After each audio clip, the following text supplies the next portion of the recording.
हम लोग पढ़ते हैं कि ये multiple entry and exist actually है क्या। पहले क्या होता था कि अगर हम लोग ग्रेजुएशन कर रहे हैं तो ग्रेजुएशन करते करते अगर हम लोग बीच में, यानी 1 साल करने के बाद अगर हम बीच में किसी कारण कोई और काम करने लग पड़े और हमारी ग्रेजुएशन बीच में ही छूट जाए तो वो छूटी हुई रह जाती थी, हम दोबारा उसे ज्वाइन नहीं कर पाते थे, या कोई लिमिटेड पीरियड होता था उसके बाद ही हम उसे, मतलब उसके अंदर ही अगर हम एग्जाम्स दें तभी हमारी ग्रेजुएशन कंप्लीट मानी जाती थी। अदरवाइज अगर हम कुछ साल ड्रॉप कर दें या टाइम लिमिट से ज़्यादा साल ड्रॉप कर दें तो हम दोबारा अपनी ग्रेजुएशन, वो ग्रेजुएशन में जो 1 साल लगाया है वो हमें दोबारा से लगाना पड़ता था।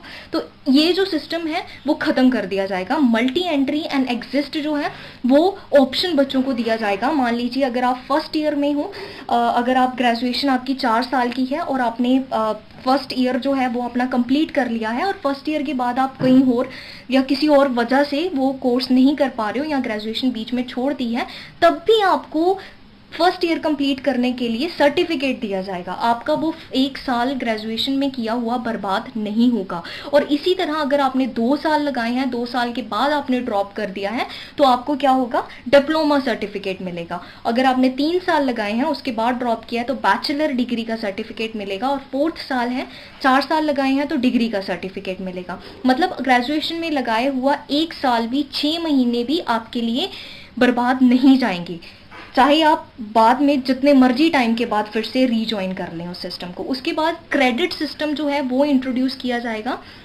और आपके लगाए हुए 1 साल जो है वो आपके एकेडमिक बैंक ऑफ क्रेडिट में जमा होते जाएंगे। मान लीजिए आपने 1 साल लगाया है, बीएससी के लिए लगाया है, उसके बाद आपने एमबीबीएस में एडमिशन ले लिया है तो आपको बीएससी में लगाए हुए 1 साल का जो है वो सर्टिफिकेट दिया जाएगा। पहले क्या होता था, जब तक 3 के बीएससी मेडिकल ही ले लीजिए, 3 के 3 साल अगर आपने कंप्लीट नहीं किए हैं ग्रेजुएशन में तो आपको कोई सर्टिफिकेट नहीं दिया जाता था, ना ही आपको डिग्री दी जाती थी और आपका वो लगाया हुआ 1 साल वेस्ट हो जाता था, ना ही उसका कोई मूल रहता था। पर इस मल्टी एंट्री और एग्जिस्ट के चलते आपका वो साल वेस्ट नहीं जाएगा। मतलब आपकी एजुकेशन का मूल हर समय समय आपकी एजुकेशन का मूल जो है वो रहेगा हमारे एजुकेशन सिस्टम में। और एक बैंक बना दिया जाएगा जिसका नाम रखा जाएगा एकेडमिक बैंक ऑफ क्रेडिट, जिसमें आपकी मतलब आपकी अपनी एजुकेशन में लगाया हुआ कोई भी साल, कोई भी महीना जो है वो वेस्ट नहीं होगा, बल्कि आपके एक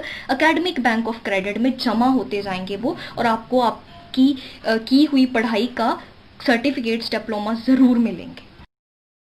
Thanks for watching and subscribe my channel for more updates. That's all. Thank you all of you.